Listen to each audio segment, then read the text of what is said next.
चोरी करायला तू मोहन काय बोलतोयस तू? तुला कळतंय का? हो ताई, मी चोरीच करायला आलो होतो या घरात. दादा, घरातली तिजोरी लॉक केलेली आहे ना? ओ शिट, चावी तर वहिनीकडे आहे. आता माझ्या लक्षात आलं, म्हणून माझ्या सुशकडून अधिकार काढून घेतले का? दादा, वहिनीला विचार, वहिनी चावी वगैरे नाही ना देऊन टाकलीस याला? नाही, भाऊ आहे तुझा, दिली असशील. अंशुमन, हे मूर्खासारखं बोलणं आधी बंद कर. अरे पण दादा, तो स्वतः म्हणतोय ना तो चोरी करायला आलाय. पण शांतपणे बोलता येत नाही त्याशी. रोहन आहे तो, तुझ्या बहिणीचा नवरा. तो का घरात आला, अशा परिस्थितीत का आला, ही काही समजून घेण्याची पद्धत असते की नाही? काय समजून घ्यायचंय दादा? अरे आपला माणूस आहे तो, हे असं का बोलतोय याची काळजी नाही वाटत तुला?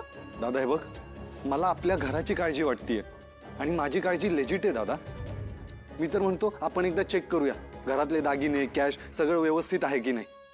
पाहिजे तर ह्याची पण झडती घेऊ का? My god Anshuman, shut up. Okay, तू काय डिल्युजनल आहेस का? काय बडबडतोय? एक मिनिट, तुमचा ना काहीतरी गैरसमज होतोय. अरे मी दागिने वगैरे चोरायला आलो नव्हतो. व्हॉट? तर माझ्या बायकोला चोरायला आलो.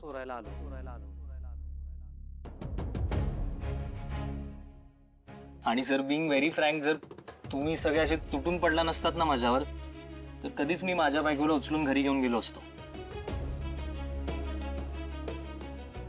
घ्या, हा तर बायकोचा चोर निघाला.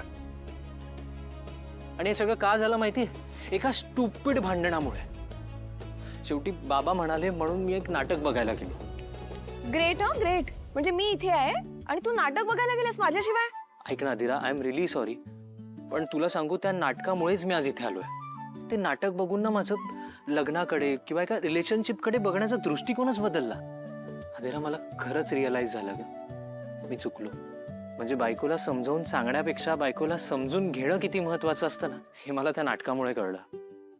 खरं तर गमतीमध्ये, लिटरली एकदम गमतीमध्ये आमचं संभाषण सुरू झालं होतं, पण त्याचं रूपांतर भांडणात कधी झालं हे खरंच नाही कळलं मला. खरं तर माझी अधीरा माझ्यासाठी खूप करते, आणि तसंच मला सुद्धा तिच्यासाठी केलं पाहिजे ना.